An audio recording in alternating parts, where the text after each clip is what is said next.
Hello friends, എല്ലാവർക്കും എൻ്റെ പുതിയൊരു വീഡിയോയിലേക്ക് സ്വാഗതം.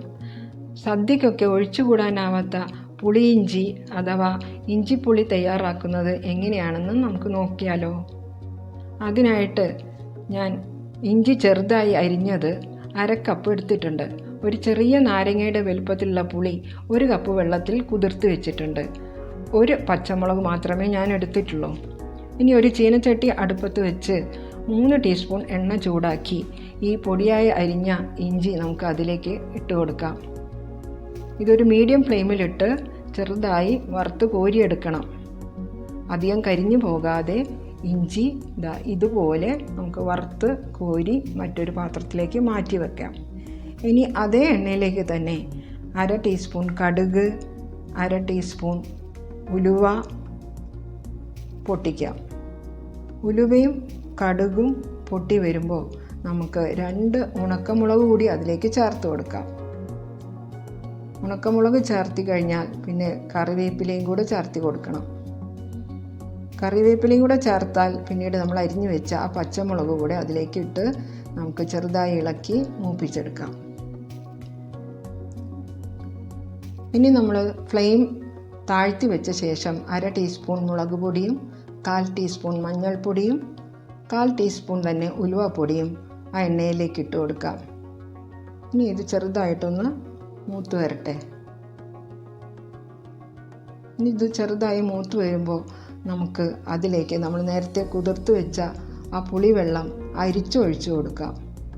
പുളിയുടെ അഴുക്കൊന്നും അതിലേക്ക് പെടാതെ നമ്മൾ നോക്കേണ്ടതാണ്. ഇനി പുളിവെള്ളം ചേർത്ത് കഴിഞ്ഞാൽ തീ അല്പം കൂടെ കൂട്ടി വെച്ച് അതൊന്ന് തിളയ്ക്കാനായിട്ട് നമുക്ക് വെയിറ്റ് ചെയ്യാം. ഇത് തിളച്ച് വരുമ്പോൾ ഇതിലേക്ക് ഞാൻ 1/4 ടീസ്പൂണ് കായപ്പൊടിയാണ് ചേർത്ത് കൊടുക്കുന്നത്. കായപ്പൊടി ചേർത്തി കൊടുത്തു കഴിഞ്ഞ് ഞാൻ അതിലേക്ക് 1/2 കപ്പ് വെള്ളം കൂടെ ഒഴിച്ചു കൊടുക്കുന്നുണ്ട്. ഇതെല്ലാം കൂടെ മിക്സ് ചെയ്ത് ഇളക്കിയ ശേഷം ആവശ്യത്തിനുള്ള ഉപ്പും കൂടെ ചേർത്ത് കൊടുക്കാം. ഇനി ഇത് ചെറുതായി ഒന്ന് തിളച്ച് വരുമ്പോൾ നമ്മൾ നേരത്തെ വറുത്ത് കോരി വെച്ചിട്ടുള്ള ഇഞ്ചി കൈ കൊണ്ട് ചെറുതായിട്ടൊന്ന് പൊടിച്ച ശേഷം അതിലേക്ക് ചേർത്ത് കൊടുക്കാം. എന്നിട്ട് നന്നായിട്ട് ഇളക്കി കൊടുക്കാം.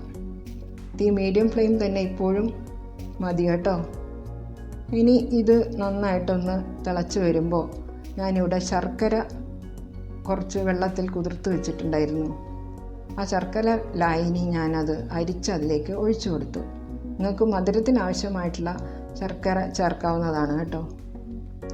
ഇനി ഇതെല്ലാം കൂടെ നന്നായി തിളച്ച് കുറുകി വരുന്നതിന് വേണ്ടി നമുക്കൊരു 10 മിനിറ്റോളം വെയിറ്റ് ചെയ്യാം. 10-12 മിനിറ്റ് കഴിയുമ്പോഴേക്കും ഇത് നന്നായി തിളച്ച് കുറുകി ഒരു പരുവമായിട്ട് വരും. ഈ പരുവത്തിൽ നമുക്ക് തീ ഓഫാക്കിയേക്കാം. ഇതാണ് പുളിയിഞ്ചിയുടെ ശരിയായ പരുവം. വളരെ രുചികരമായിട്ടുള്ള ഒരു ഇഞ്ചിക്കറിയാണിത്. സദ്യയ്ക്ക് മാത്രമല്ല, നമുക്ക് വീട്ടിലും സാധാരണ ഉച്ചയ്ക്ക് ഊണ് കഴിക്കുമ്പോഴെല്ലാം ഇത് ഉപയോഗിക്കാം. Thank you for watching.